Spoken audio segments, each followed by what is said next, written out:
When you come into the world, we take on the identity of those who are more powerful than us. What we're looking for is a kind of person who is looking for meaning. What's the meaning of life? Why am I here? So welcome to the Sunday conversation at this beautiful Tall Timber Ranch that is a little slice of heaven on this earth. I'm Alan Masters, you guys know that. And I want to start today with a prayer, just a little prayer of thanks. And with that, I want you guys to all hold hands, because touch is such an amazing thing. But on top of that, just reach next door to you and hold hands. Come on, you guys, scoot around, come on. And if you're not to where you can touch and hold hands, Brenda, get your butt up in this chair over here, because what we're going to do here is I want to connect our souls, and I want to send a supercharged prayer into heaven. It's like I have all these extension cords connected, and they're sending the power so that I can talk through this microphone and the cameras and everything. And without that power, the power of love, you might say, right? Remember Huey Lewis? Without that power of love and touch, and you can feel the person's, maybe their heart beating through their hand after you're holding their hand for a couple of minutes. This should be a supercharged, supernatural prayer, and it's going to be real simple. So it goes like this. Dear Lord, Father in heaven, we thank you. We come to you today with gratitude, with love in our hearts, and we hold hands to connect our souls together to send you a supernatural prayer. Not to ask you for anything personally, with one caveat, that you give us the wisdom and the patience to understand that we need to all be still and know that you are God, and that you know what is going on in this world, and that you will grant us the wisdom, the understanding, and the patience, and the courage to be patient while you do your will. Knowing that even as we watch the evil that is going on in this world, it is all part of your will to teach us and show us and wake us up to the evil that is not only in the world, but in our own hearts. We don't want this evil. We ask you to help us to understand that really what it takes is what you have told us over and over again. And it is one of your commandments, to love you with all our heart, all our minds, all our soul, and all our strength. And we ask you to give us the strength to be still and to know that you are God. And we send this prayer to you today with gratitude for giving us this beautiful church to sit in, this world, the terra firma that we are living on right now, until such times as we can come home and be with you, dear Lord. And thank you for this opportunity to be here today to send you this supernatural prayer while we hold hands and say, we love you. We know that you are watching us and hearing us. And I say this in Jesus Christ's name, your Son. Amen. Thank you. Amen. We are very blessed, and that this time in our lives is a very powerful time for each one of you individually and you watching at home. Because if you're watching, you're searching.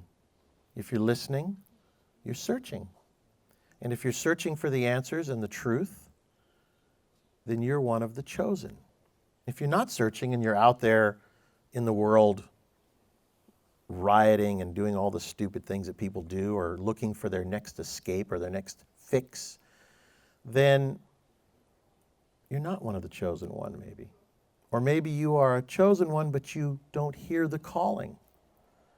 So the question is, what are we supposed to do? What are we supposed to do with this understanding that we have that something wicked this way come? We're supposed to listen, and we're supposed to act upon that, and not just sit at home and say, well, I don't know, I don't want to get involved. I don't want to go out there.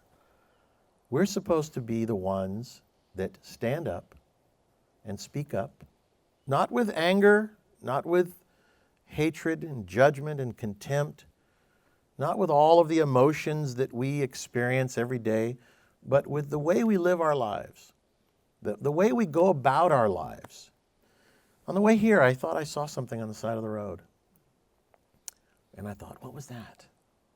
So I turned around and I went back. I thought I saw an injured animal, and I wasn't sure what it was.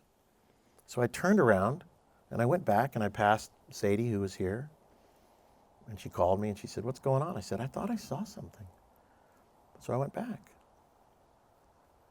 It was gone. I think it was an animal coming out to get a morsel of food or something and then scurried back in. But my heart wants to help the wounded, if you know what I'm saying.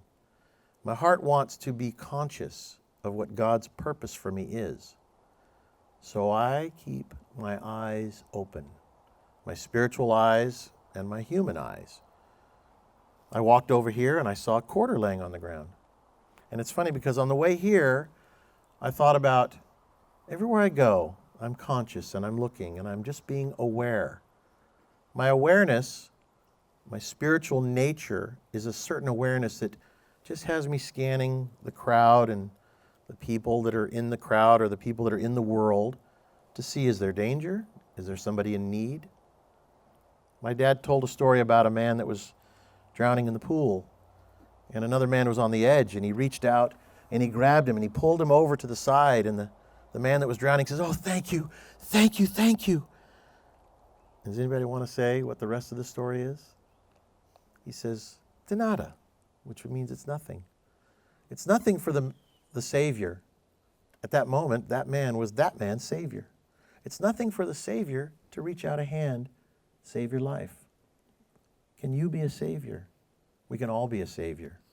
Jesus said we can be just like Him if we have an open heart, an open mind, and an openness to our Father in heaven, who gives us vision. But not the vision with the eyes. That's secondary vision. It's a spiritual thing. You see into people. You see the pain. I do believe that there are people that are like piñatas in this world. They're paper mache. They're people. They're like animatronic walking through life. And sadly, they're so lost. They're so lost that they grab a hold of someone or something that they feel that they're going to wake up, that'll help them. And some people, like the worker bees, have jobs in this world, and some people are a bit like piñatas. There's people in the world, you try your best and you can't get them to wake up. I have a guy that's been working for me. He doesn't listen to anything. He doesn't listen to anything. He hears it, but he doesn't listen to it. You know the old saying, you can take a horse to water, but you can't make it drink? I said, you can take a man to wisdom, but you can't make him think. So I can't make this man think. I can't make him be wise. I can't make him use wisdom. I can't make him be spiritual. I can't make him do anything. That's a choice that each one of you make, each one of us make. We go through our whole lives like walking piñata, you know? And then there's people that want to take their baseball bat and knock you open to see what's inside. Right? It's true. Are you the people that are also knocking people open to see what's inside? Because some of us do this. We see somebody that's a weaker vessel, a piñata, and we go, I can beat that guy open. I can knock him open or her. I can tear him open and take the candy out. It's kind of a strange way of looking at it, but it's kind of true. We are powerful beings. We have the strength and the power of God in us if we want, if we choose. But if you had the strength and power of God, you would do good with that. You wouldn't beat somebody open. You'd say, come with me, let me show you. And you'd have a nice conversation, and you would help that person to move in an upward direction and hand them off to their Father in heaven. But then there's the dark side, which people confuse strength and will and anger, whatever is driving that supernatural force that they're being driven by. And they want to just beat people up. I've seen people take the truth and beat people up. How many in here have been beat up by the truth? Yeah, we've all been beat up by the truth. My wife says, by you. Nice job. That's why I try not to have her come to these things. She exposes me. It's true. I'll admit it. If you can't admit that you've made mistakes, there's no fixing it. Because if you think you're always right all the time and everything you've done is okay, and you can excuse it away by saying, I was part of my journey, that I beat these people down, I destroyed my children, my friends, my business, whatever it is, and that's part of my journey. It's what it took to get me here. Well, is that what you want to be proud of in life? Or do you want to go back and say, wow, man, what a crazy fool I've been. One day you have that awakening, that opportunity to wake up and go, I have really screwed up. I have really screwed up. I'm 60 years old. I spent almost 60 years being a complete ass. And I was a really good ass. I was the best ass you could be. Because I was funny. I was a polished ass.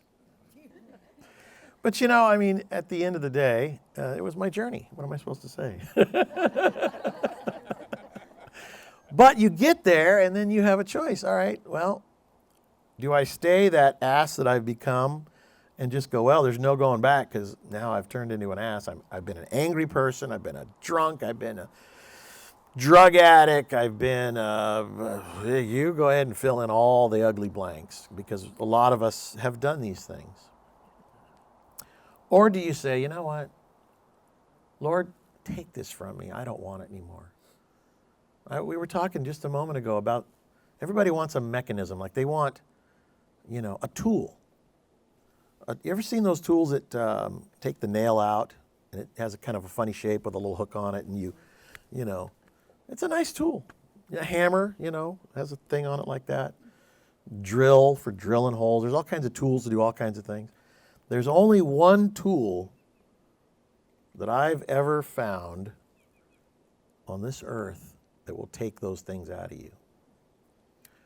And it's not a tool at all. It's called submitting to your Creator and admitting that you've been a fool, that you've been crazy, that you've been this, that, the other, whatever. And it's repenting. But we want this tool, this mechanism like meditation. The meditation exercise, the antidote for all. And then they use it as a tool. And they stop right there and never get past the one tool that my father tried to create to help get to the next level, which is just to become, a little more conscious, a little more aware. And they've taken this tool and turned it into a crutch. Well, I can't get my head in my hand. It doesn't work. I'm broken. How many people have experienced that? Yeah. Does it always work? Do you feel broken when it doesn't work? Do you feel like you failed because you couldn't get the mechanism to do its thing? Did you not see the pixels? Am I right? It's kind of laughable because we've stopped right there and we gave up. We're like, all right, well, maybe the next time I'll try to do better. You're forgetting the whole process, which I said in the prayer in the beginning. God says, be still and know that I am God. Boom. Be still and know that I am God. So 2 or 3 weeks ago or a month ago, whatever it was, I was driving out here to do the Sunday conversation by myself on the dock. Again, flies flying around, talking to nobody, made Sanjay go away. But on the way here, I had all these thoughts flying through my head like a tornado, like everybody has, these tornado of thoughts flying around. And I'm like, I wish I could just pull over and meditate. I can't get out of these thoughts. I can't think what I'm going to talk about. I have no idea what I'm going to talk about next, but I am in the moment, and that's where you got to be. Be still. So on the way here, I was thinking, I'm looking for a place to pull over. Because I was trying to use a tool, a thought, a predetermined message. You know how my dad has always said, just get up there and talk, and it'll come to you. because then it's from God. He's flowing through you. You're in the moment. Everybody's in the moment with you. Beam of light coming through this opening in these trees right into our hearts. God says to me while I'm driving along, you can meditate while you drive. And I'm like, get out of here. Who said that? I got to drive. I can't meditate, right? And I was like, really? I told this story last night. How do you meditate while you drive if you're going to try and do this and see the pixels? Right? I mean, seriously. So who are you going to believe? You going to believe your slapping head, or are you going to believe God? Which one are you going to do? You're going to try and close your eyes and see the pixels and bam, you're dead. I mean, are we that robotic to our mechanisms, right? Our tools? Or are we going to let God speak right into our heart? He's looking for stillness. Be still. Now, is he talking to my body? Is he talking to my soul? Is my soul driving the car, or is my body driving the car? This is the tool. This is God's tool to carry my soul around.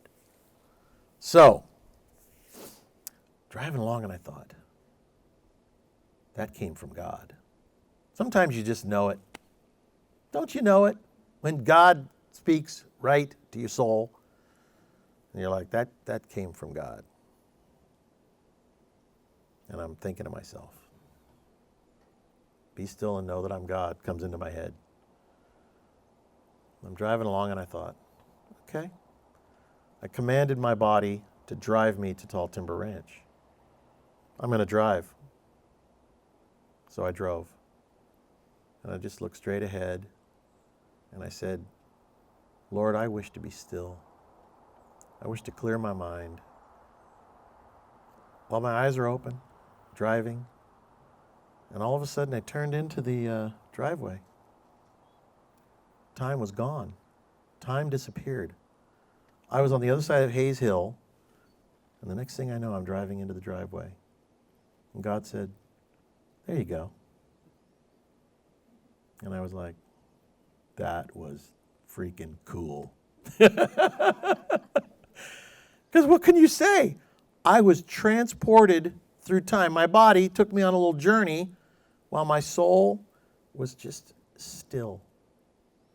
And I thought, well, that just shoots the whole hand to head and pixels all to heck, doesn't it? Because if I can walk through my life in a constant state of meditation, not constantly because, you got to dig ditches and things, but I've done that. And all of a sudden I'm done. And I went,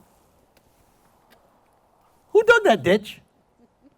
And I'm like, who am I talking to? I guess I did it. Have you ever worked hard work and all of a sudden it's done? And you just did it because you didn't make an excuse that it was such a pain in the ass. I don't want to do it. You just did it. And it's done. As soon as you submit to your Father in heaven and you release all of the intellectual hogwash in your head, something miraculous happens. You transport, like beam me up, Scotty, you transport to the other side of the hurdle, the mountain, the ditch, the traveling. I spent 20 years driving to Los Angeles and back every week. And people would say, how do you do that? I didn't know it, but I was meditating almost all the way there. Because I said, I have to do this. I must go, do my show, get paid the big money, come back, bring the money home, pay off my debts, get out of debt, pay my wife, give her the money so she can pay the bills, because that's what she does. I did it, and then people would say to me over and over and over and over, and I've heard it 1,000 times if I've heard it once, how do you make that drive? 11, 12 hours. I made it in 10 hours one time, 676 miles. And I just did it, and I did it, and I did it, and I wouldn't even turn the radio on sometimes. I turned the radio on at 9 o'clock to hear my dad. I would sometimes work all day to 4 o'clock, start driving, add 10 hours to 4 o'clock, You get there at 2 o'clock in the morning, 3 o'clock in the morning sometimes. I would go to bed, get up at 7, 7:30, had a few hours sleep, and go to work in Los Angeles and then drive home. And people are like, how do you do that? It's amazing how much power, how much energy we have. Like these cords, they carry a certain amount of power. They're limited. My power is unlimited because it is not my power. It is the power of God that flows through me. If I am a cord, I'm limited. This is physical. But if I connect to the Father in heaven, there's nothing I or you cannot accomplish, cannot do, cannot touch people in this world with something called courage. So all these years that I was driving back and forth to Los Angeles, I just did. It was effortless. People would go with me and they're like, I got to stop. I got to pee. How do you not pee? Like, when I need gas, that's when I... So I didn't realize I was really just watching my thoughts, watching them. You can be in your thoughts. It's like being in this world and caught up in this world. Or you can just watch your thoughts, like a movie almost. Just watching them, not getting pulled into the movie. Have you ever been watching a movie and you're pulled into it and all of a sudden you're getting emotional and you feel like you're there and then you even dream about it later because you got pulled into the movie, into the plot, versus watching the movie and going, that's interesting. Well, that guy made a mistake. Should have picked up the gun. My dad always used to say, you see that man? If he picked up that gun, he wouldn't have the problem he's having. I would say, Dad, quit it. He's always explaining, where the guy screwed up, which I have sadly done to my kids, and I will do it to you. But I realized that I was just being observant. Therein lies the answer to so many of our problems in life, is the observation meditation exercise, right? It's being observant of your thoughts, not being in your thoughts. Those thoughts are not yours. Those are thoughts from the ether. You think all those people that are rioting and pillaging and everything are actually thinking we're going to go do these things? Many of them are, but the ones that get pulled in, like the moth, you've seen the cartoons from all of our lives, the moth, I can't help myself, it's going into the flame, That's the people that are caught up in their thoughts because they think those thoughts are theirs when they're not. Those are those paper mache people. What do they call them? Paper dragon? Paper tiger? Paper dragon, I think it is. They don't have consciousness. The hypnotic states of Americans, the book my dad wrote. They're not conscious, they're not aware. They are just piñata people. Now, it's not that they can't be helped, but they're so shallow, so lost, so broken, that they're just flotsam and jetsam. You know what that is, flotsam and jetsam? It's the stuff that's floating in the river that's just floating, and you'll see it gets caught up in an eddy, and then it gets spit back out. I don't want to be flotsam and jetsam. I want to be what my father says, if you want to be a clear-thinking, self-motivating individual, then you meditate so that you can be conscious and aware of your thoughts and the thoughts of the ether that are swirling in your head, that are only given life when you give life to them in your head. Because that's where it lives. Like, there's nothing here in front of me, is there? But there's a lot going on in here. If you could see what I could look at one person and imagine all kinds of crazy things, you'd go, whoa! Because you don't want to know what's going on in the thoughts and the minds of people, other people. You really don't, because there's some crazy stuff in there. But it really isn't them. It's attracted to them the same way that when we sit out here and eat breakfast in a little while, the bees are going to be attracted to the food. We are the food for the thoughts, the evil thoughts that are in this world, that need us to come to life. They have no life without us. God cast them out of the heavens. We represent the heavens. We represent the heavens here on earth. We are the portal, or we are food for the bees. What do you want to be? What do you want to be? Self-motivating, clear thinking, an individual. So that, for example, I was talking to the lady here about our board of directors for the foundation. And we were just talking about board of directors and what does it take to be on the board of directors? What does it take to be a board of directors of any organization? What are they looking for? So I'm on the board of directors of, well, the foundation, but I'm on board of directors of a couple different organizations, big ones. And when they brought me in to talk to me, they asked me a lot of questions and they really checked into me.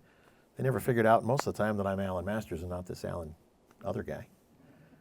But it doesn't matter because they like me.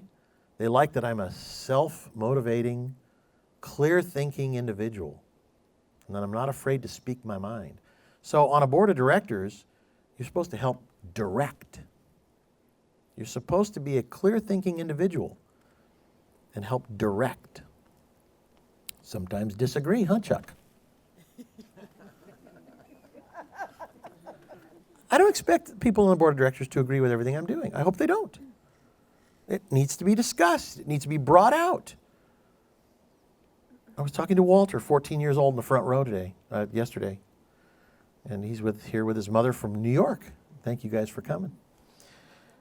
And I was thinking, Trey Gowdy just wrote a book. Trey Gowdy, the attorney who's, I think a lot of you know who Trey Gowdy is.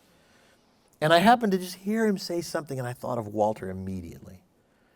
Because he said, if you ask questions, it helps you to formulate your argument. Or you can simply argue and impose your will on somebody, or you can ask questions and understand where their point of view is, and it'll help you to formulate your argument. Because in life, there's a lot of arguments. And I thought to myself, that's exactly what Walter needs to do with Amelia, his mother, who's raising him by herself. Here's a 14-year-old boy and a 35-year-old mom. I don't know. But he needs to be able to, and Walter, I'll say this to you again, ask questions. When you say to her, I want to do this, and she says no, just say, can you tell me why? Right? Don't be angry, because you don't know why yet. And when she tells you why, and if it's not a good why, like, well, because she's too busy, and she doesn't want you to go out because she needs to stay focused, so you have to suffer because she has to stay focused and work, it needs to be a discussion. The discussion may be, I'm too busy, I can't keep an eye on you. Mom, I'm 14 years old. I need you to trust me for a few minutes. I want to run down to the store, or I want to go skateboarding with my friend right down the street, or have a conversation. The problem is we've lost the art of conversation. We're afraid. So many adults, Walter, you won't believe it. You're the bravest person in this whole group. He says, because you're not afraid. You haven't started yet. You're beginning your journey. Now today, from yesterday's conversation, you know to have a conversation. Think about what your argument is. And don't worry about the outcome. Just move forward with courage. She's your mom. She loves you, right? She's not going to beat you up. And I think you can take her. She's a little skinny woman. The point is that we are afraid to communicate with each other anymore as adults because Facebook and social media and, oh my gosh, if they know that I'm a Trumper, or if they think I actually voted for Hillary at one time in my life, they'll judge me. And so we keep our mouths shut.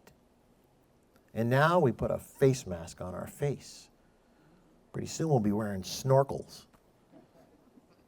That crazy far left socialist party wants to dumb us down, not have us talk to each other, not have us converse with each other and exchange ideas. They want us to shut the hell up because they can't control us if we are self-motivating, clear-thinking individuals. Walter is a self-motivating, clear-thinking individual entrepreneur at 14 years old. And I hope that you, Walter, realize that this world is your oyster, as they say. This world is yours to conquer, but not with your pride, not with your ego, not with, ambition, with wisdom and the ability to think about life a little differently than the rest of the world. And I know you're already doing that. So I'm focusing on you just a little bit because you came a dang long way with your mom. Thank you for bringing him. But we are also all Walters.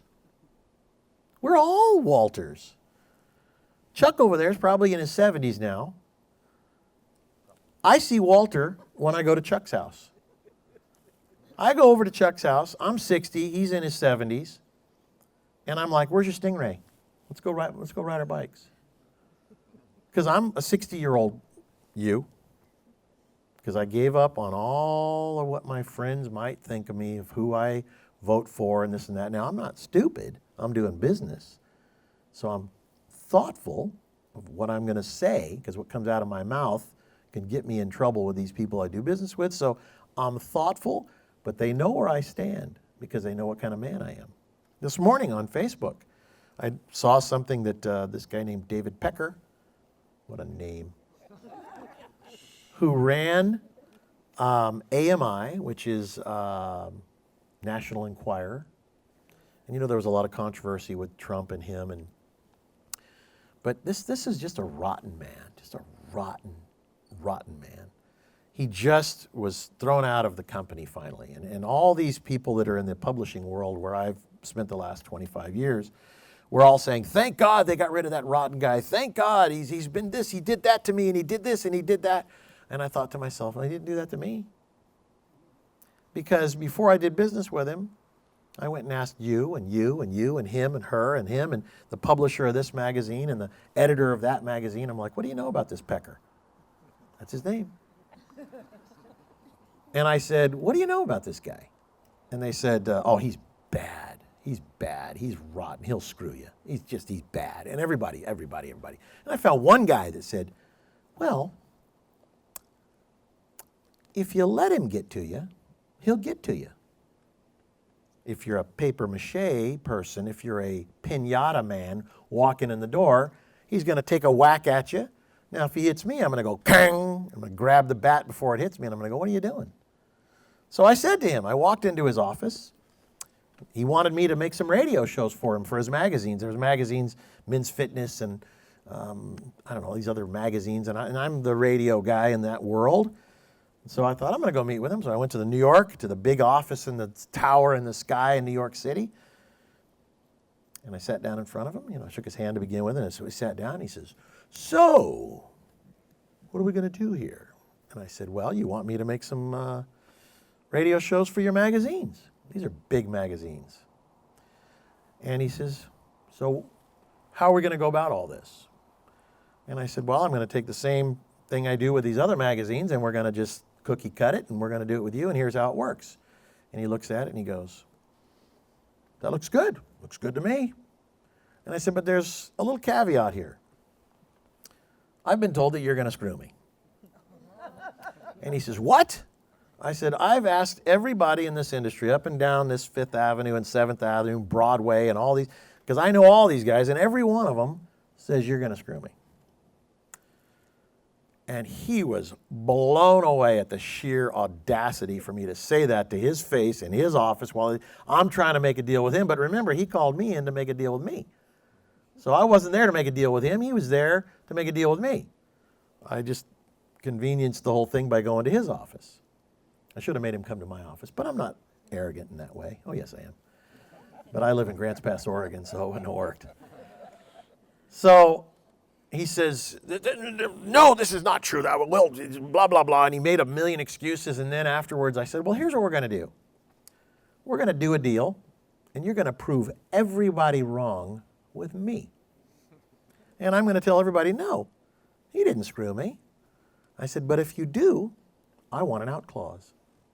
So if you're honest and you're not worried about screwing me, and you're the man that you say you are, you give me an out clause. And that way, if anything goes wrong that I don't like, I said, I'll just opt out. And he's like, okay, I'll do it. I'm not going to screw you. I'll make sure. It was like, I already knew something was coming. So I did the deal with him, and we started on our way. Well, there's always a technocrat in the group, right? He didn't screw me. His lawyer did. His editors tried to. And it started happening within 60 days. Things started going all weird, and they started changing things. And one day I woke up and I went, I'm going to be his next victim. Through technicalities, he's going to screw me. So, you know the ripcord? I pulled the ripcord. I called him up and I said, I wanted to say something, but I didn't. I called him David. His name's David Pecker. I said, David, it's Alan. I just want you to know that you screwed me. And I want you to know that everyone's going to know that you screwed me. Because everyone that I asked is going to ask why I'm not working with you. And I'm going to say, because you were right, he screwed me. But I'm going to let you know, David, that I'm going to exercise my opt-out today. Because I'm not going to let you screw me. You've screwed yourself. Because I put in the opt-out clause because you guaranteed you wouldn't screw me. And he says, but I'll fix it. I'll fix it. I said, nope. Nope. We're going to leave it how it is. And we're going to end business today. And you screwed me. But you didn't. You really screwed yourself. And I told everybody in the industry what I did. And today I put that on social media because the guy just was let go. And I got to tell you, I've had so many responses from it because nobody had the wherewithal, as our awesome president wrote the book, The Art of the Deal, to put in that little clause in there, the out clause. And so as you go through life, you learn these things, right? We learn all these things about life. And as we get older, and other than our one young guy here, we're all older people. We have to take the collective learnings of our lives and start to use those now and do good with them. So the reason why I told you that story is because I want to be conscious as I move through my life. I want to be a self-motivating, clear-thinking individual. So that I walk across the grass, I see a quarter. Sanjay says it's his. I said, I don't see your name on it. But I gave it to him because I'm fair. He said he put it there for the dancers yesterday. But I go through life conscious and aware. When I see somebody that looks like a piñata, I don't want to beat them up. I want to lift them up. I don't want to tear them down. So I don't want to beat them up. I don't want to tear them down. I don't want anything other than, like I saw that animal on the side of the road that was wounded, I want to help it. If everybody had this attitude of wanting to do what is right when they come across people in their life that are broken, because who of us is not broken? It's, you know, the old saying that Jesus said, he who is without sin cast the first stone. I say he who is not broken cast the first stone, really. Because some of us are like, well, I haven't done anything wrong, but they're broken and they're saying, I have a right to judge. I have a right to be angry. Do you really have a right to be wrong? I mean, yeah, I guess you do. Do you really have a right to judge because of your brokenness? Well, I guess you do. These are the choices we make in our life. Or should you be still and know that he is God and know that he can, through you, help others because of the way you live your life, the way that you deal with people, the way that you deal with your spouse, your brother, your family, your attorney, each person you come in contact with in the grocery store. I watched my dad my whole life. Come on. Haven't you guys all seen my dad? Everywhere anybody's gone with my dad, he is asking them or saying something or commenting in order to lift them up out of that hypnotic walk that they're walking in. Just to lift them up. Lift your head up. Lift your head up.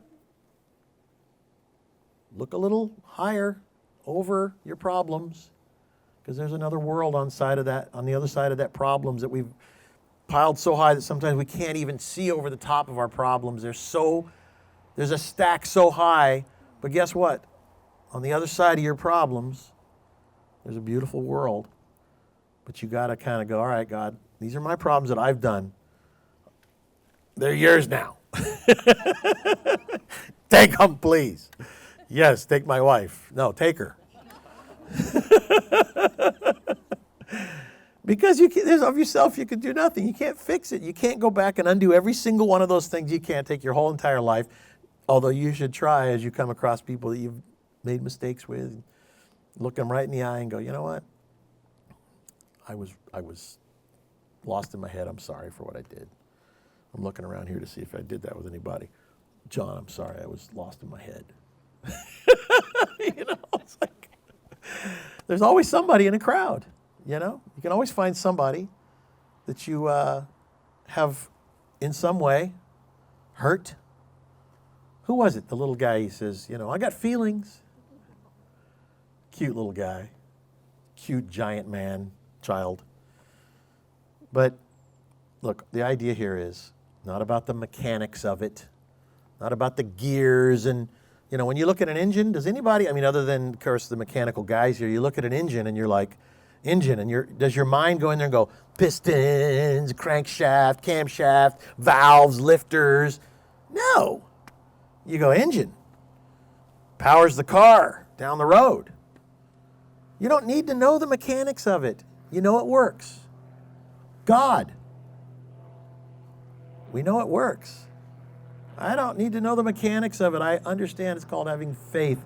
I know that God knows what I've done, knows what I think, knows what I've thought, knows what I did, knows what He wants for me, but until I say to Him, please help me, I cannot help myself.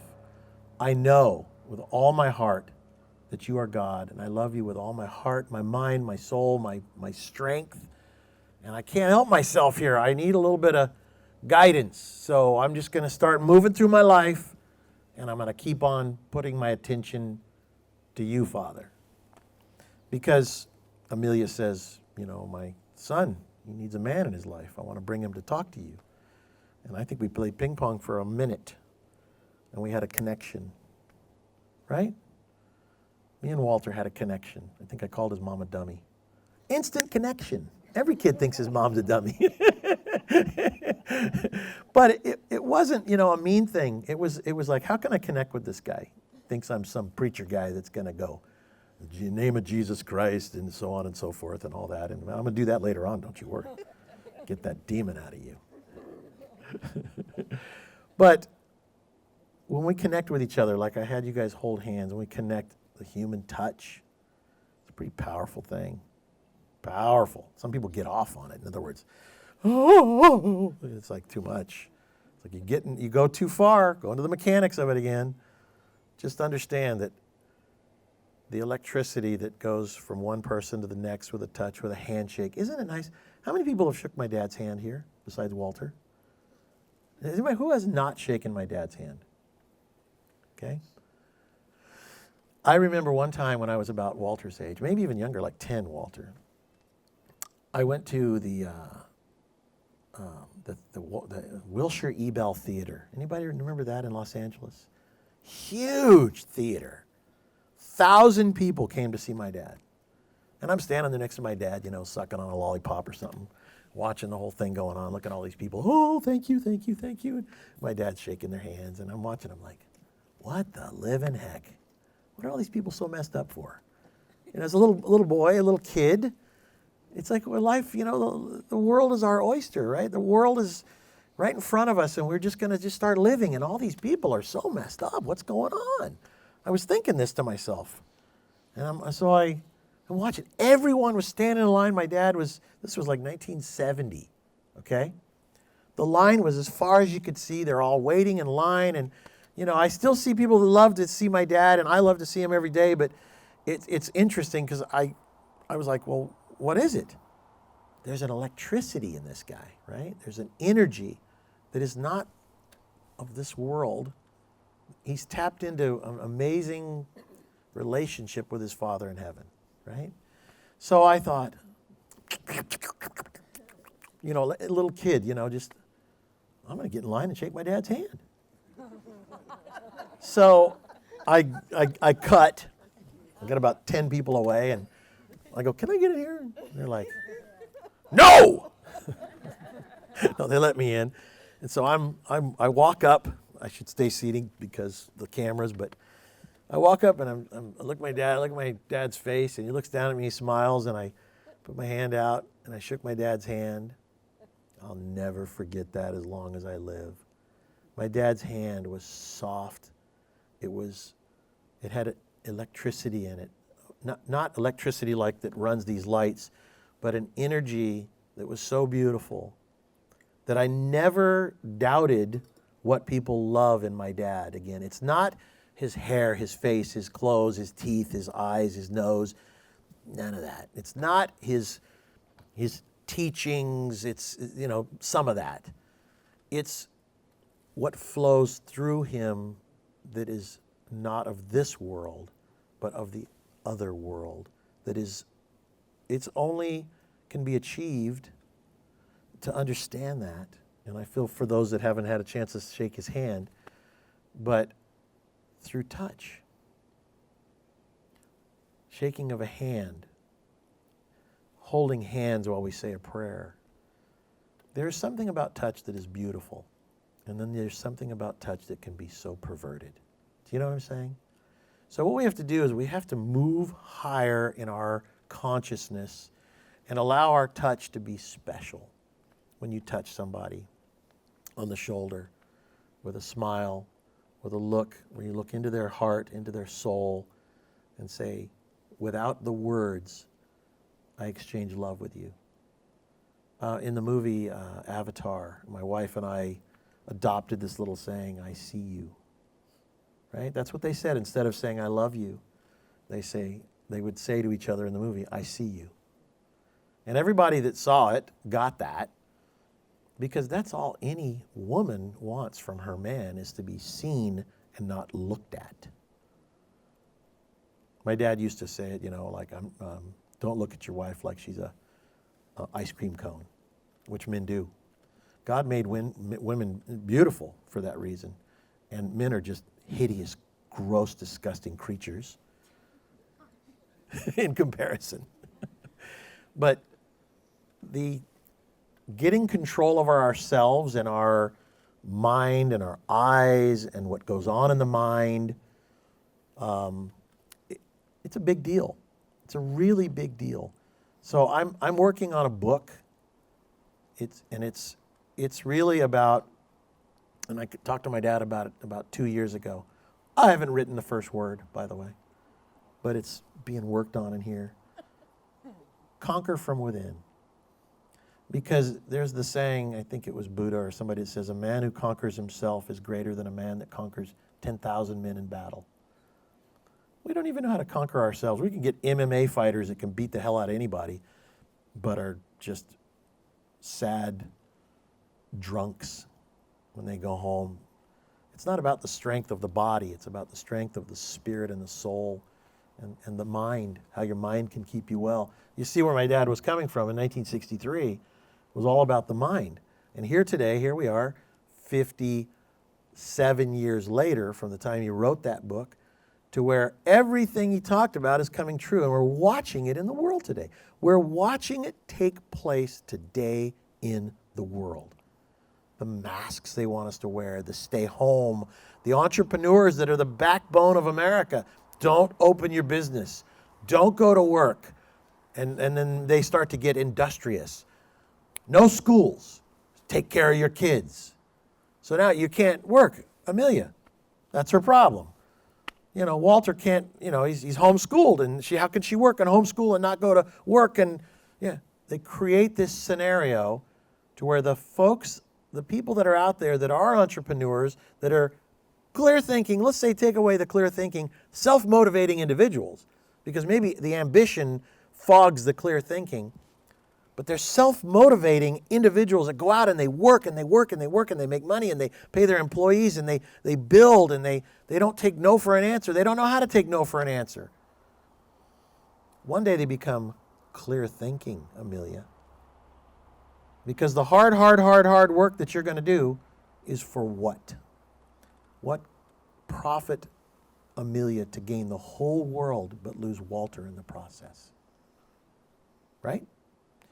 So they far left socialists create the scenario where they really squeeze down on the entrepreneurs, the self-motivating individuals, because they don't want us getting out there talking. They don't want us talking, and they don't want us to show our face, so they cover up everything but, this little slice of eyes. But the eyes are telling, aren't they? Who in here has gone into a store wearing masks and looked at the eyes of people?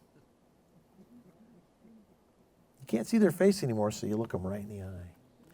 So what happens is, no matter what, all things work together for good for those that love the Lord. And God stopped the world and called his children home. He stopped the world, and he's calling us home, and he's having us look each other right in the eye. I can see somebody in a store and I wink at them, and they wink right back. I wouldn't know him again if I saw him later on, unless he was wearing that same shirt that said, "I love Jesus Christ, how about you?" No. But you know what I'm saying? It's like there's a spirit, and we're looking each other right in the eyes now, or we're looking away like, "I know I'm wearing this stupid mask, don't look at me." So sometimes you get a little embarrassed. And it just hit me what I wanted to talk about today. So you want to get started with this thing? Don't get me going. What is courage? Aren't we all called to have courage right now? Aren't we all being called to stop being afraid of what's happening in this kooky world? It was already kooky beforehand. It's just now that the chaff is being separated from the wheat. We're starting to see all this craziness, and it's starting to flame up. But what is courage? How do we not be afraid? I mean, it's like there's so many things to be afraid of. I'm not taking that. No, you can't put that vaccine in me. I don't know what's in there. And then we're afraid of a vaccine. We're afraid of, and I'm not taking it. Don't get me wrong. You're not going to put nothing in me. They're going to change my DNA. God knows what's going on there. The scientists of this world are evil. Bill Gates, go to hell. I don't care if he is watching. He watches my show. You know what I'm saying? That Bill Gates is evil. Point is, he went to school with Fauci. There's a lot of garbage. I won't get into it. But the point is that, what is courage? Have you ever thought about what courage is? I mean, really? I mean, we know what it is. We kind of think we know what it is. I used to say to people, well, why are you so afraid? I mean, what's there to be afraid of except fear itself? Well, I mean, it's like these are easy things to say, but what is courage? Here's what I think courage is. Courage is the absence of doubt. Courage is faith taking flight, right? When you have courage, when you're courageous, when you do something that's courageous, it's because you have so much faith that nothing is going to stop you. You've seen these people do amazing things. Somebody crashes into an icy river, and they'll have a picture, somebody jumps into the icy river and swims across through the ice and saves somebody's life and then brings them back over. And, who does that? There's a person that throws caution to the wind because the person's life, God compelled them to save that person's life, and his command was their joy. If I have to give my life to listen to my Father in heaven, then I'm going. I'm not going to think, well, who's going to take care of my wife? What about my kids? I haven't seen my kids. I got a pregnant daughter. I want to see that baby. If the head gets involved into the mechanism of the decision-making, throw it out the window. I've said it before. My favorite little saying since 2013 when I said it on my wife's birthday, April 21st. Sorry. My dad's April 2nd, so I had to do the math. April 21st is her birthday. I said, I stand ready. And it's easy to say, I stand ready. 3 words. Because you could say that, and guess what? When the opportunity comes and you go, not me, who's looking? But when the opportunity comes, when God calls you, that's the opportunity for you to prove that you stand ready and you move ahead without taking inventory of what it might cost you. That's courage. That's fidelity. We know what infidelity is. Fidelity, honoring your Father in heaven, honoring what He put in your heart. And if you say, I stand ready, Father, the opportunity will arise. And you will have to determine in that very second, in the flash of lightning, whether you really meant what you said. And you move forward. Often I have opportunities in my life, and I'm always looking for opportunities to do things, see things. Should I fix this? Should I do that? Should I do this? Should I do that? I'm asking, and then the answers come, and they motivate me to that one thing. Like Amelia here called from New York and said to one of my employees, I want to bring my son, and we'd love for you to talk to him. And I'm like, sure. Well, I don't know who this lady and this kid are, but I see this lady and this kid, and he wants to play ping pong. I'm like, sure, I'll play ping pong with him. I don't have to be asked to see that I need to talk to that little man there.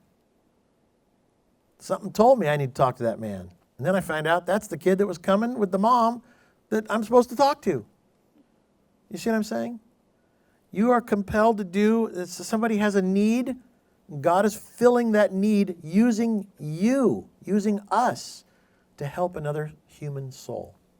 Could be from a touch. Could be from a handshake. Could be from saying to somebody, no, I wouldn't do that. I wouldn't do that. Are you thinking about doing that? No, I wouldn't do that. In other words, people, unfortunately, are a little shallow sometimes, and they just need someone else to validate what they know in their heart, a little tiny little light that's on in there. Tiny little light inside of that papier-mâché person that has become shallow because they've been hurt, beaten down for years of their life, sad. Somebody comes along and touches them and lights that light up again inside of their soul. That's what we're supposed to do for each other. That's what we're supposed to do for this world. And I've said this before, and I'm going to say it again. We all feel very strongly about something. I die for what I believe, right? I die for what I believe. But are you willing to live every day of your life for what you believe? Every day of your life. Not just Sundays when you're at church, not just when people are around, but every day, every minute of every day, knowing that you truly believe that you have a purpose. Walter has a purpose. Amelia has a purpose. All these people here, we all have a purpose. Walter's going to change the world. He is, because it's on his shoulders. We're aging out. It's on you, Walter. You're going to be sitting up here one day. Be prepared. So as we go through our days here, closing in on what I think are the end days of the way the world has been, my feeling is that you guys should all prepare yourselves. Don't just sit there. Don't just sit there and go, well, I'm safe. This is a good neighborhood. That neighborhood may not even be there. I'm watching some of the neighborhoods burn right now because of wildfires. You don't know what's coming. You don't know what's coming. So it's best to be conscious, be prepared, be ready, ask the Lord, what should I do, Lord? Be willing, submit, understand that you just don't know, and then listen, because He'll speak right into your soul. He'll speak right into your soul, and you'll know what to do. Something will say, turn around and go back and see what that is. You better stop right here. You better not go any further, because something's dangerous around the corner. You'll know. There'll be a little knowing, the little small, quiet voice, the little knowing. And as you start to listen to it, you hear it more and more and more, and you go, oh, there you are, Peter Pan. As we return to the children that we really all are inside, these shells that we are, on the outside, these shells that we have, kind of like hermit crabs. We create these shells. Have you ever seen some of those conch shells that they're kind of beautiful? You look in them and you can see, but the outside is really crusty and it's thick. And there's a beautiful colors and things as it goes inside. That's kind of us. We get all crusty on the outside. But deep down inside, we're just all Walter. We're all Walter. I want to be like Walter. I want to go bike riding. I got Stingrays in the back. 2 bicycles. We can go up into the hills. I'll race you. You'll win. I'll get out of breath. He says, I'll race you. But I think that, the children are our future. And if we can't, if an old guy like me, or Chuck, or, Brett, or Richard, or any one of us, George, if we can't have an eye-to-eye conversation with Walter, and have an eye-to-eye conversation where there's a real communication, like I don't look down my nose at him. I don't go, little boy.